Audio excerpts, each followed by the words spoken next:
Sister Ella here, Salesian sister. Well, we're inside in the chapel because it's too sunny outside, and that's a very good complaint. So we thank God for this beautiful summer weather. In this morning's gospel, there was a phrase which really spoke to me, because it reminded me of a feast day during the last week on Thursday. If anyone speaks for me, I will speak for them in front of my Father in heaven. So Jesus saying, if anyone supports me, I will support them in the presence of my Father. Last Thursday, the 22nd of June, was the feast day of two wonderful, wonderful men.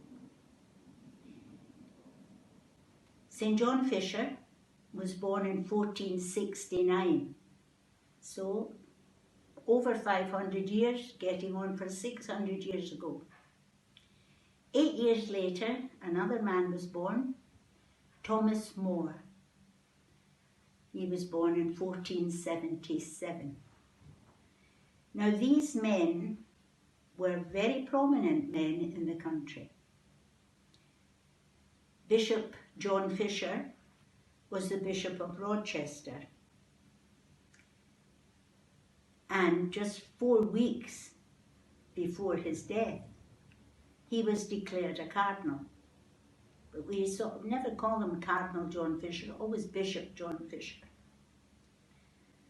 Thomas More was the Chancellor of England, the highest legal position in the land. And he had been a friend of the King, Henry VIII.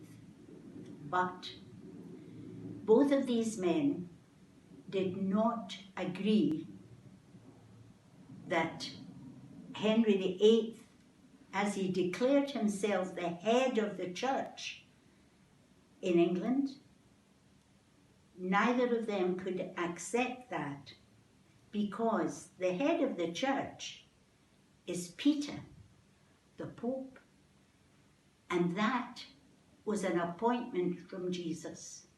And these men were prepared to die. They were martyred because of their loyalty to the church. And in dying, Thomas said, I am the King's good servant still, but God's first. And John Fisher, his last words were, I am following my conscience, and I pray that others will do that too. So let's remember those words in our own lives. I am the King's servant, but God's first. God must come first in our lives. And we have to follow our conscience. Have a lovely day.